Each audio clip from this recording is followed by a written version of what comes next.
Hey, what is up, everybody? This is Steve the Breach coming to you here today. San Francisco 49ers fall to the Dallas Cowboys 24-17. Props to Britton, props to Josh. Both of you guys, honestly, I put you guys over all week. I think the Dallas Cowboys are a good football team. Honestly, Prescott's a good quarterback. It sort of scares me to think about the fact of what this team would be, honestly, if Tony Romo was behind center. Word came out today that he's going to be back. It seems it looks like week 8.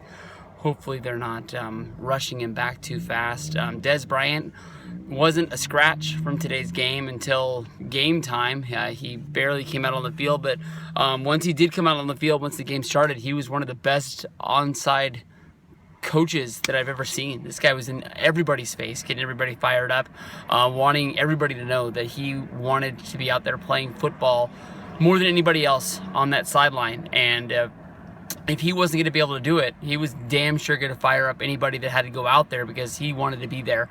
Dez Bryant, in my book, honestly, is a good leader for the Dallas Cowboys. I think that he's one of the best receivers there is in football, and I would love to have him as a member of the 49ers, but there's no way in the world Dallas is going to be letting him go for a long, long time. They got a good receiver there, a good team player. I know there's a lot of negative stuff that's sort of said about him all the time, but, for a wide receiver to be really good, I think they have to be cocky. And, we've seen it with Terrell Owens. We've seen it with Ocho Cinco. We've seen it with a lot of guys. They talk a lot of talk, but they back it up in the long run. Hell, look at Michael Crabtree.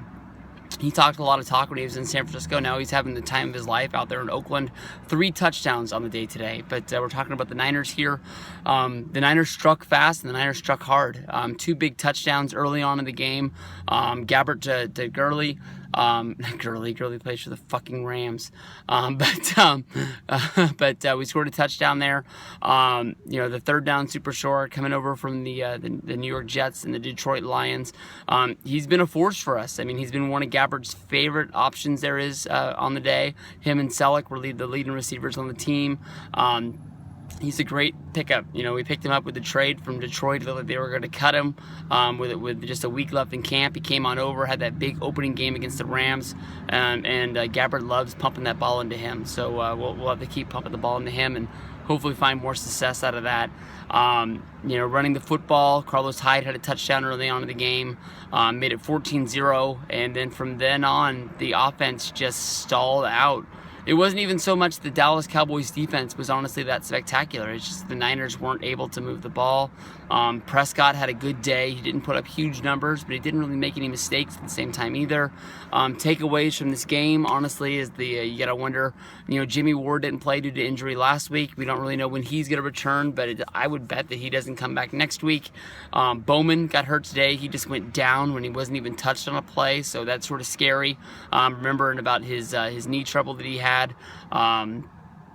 Was that 2 years ago when he had the broken leg against Seattle? It took him a whole year to come back from that.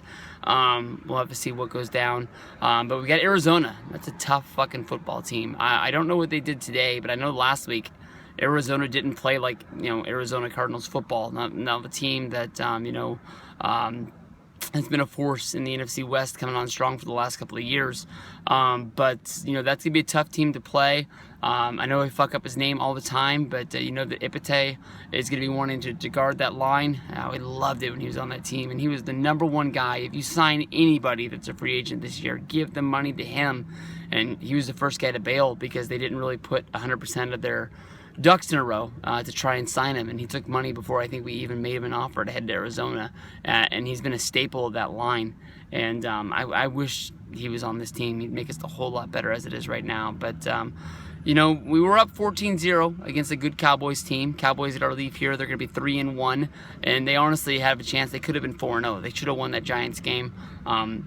Had a couple mistakes on a 2-minute drive to end it out, but that was a good football team, and they're going to go on and they're going to have a lot of success this season. And we could have beat a good one, but we weren't able to move the ball. I think it's a good moral victory. We'll be able to go into practice this week and be able to say, hey, we were able to get it rolling, but we got to keep it rolling and be able to build from this.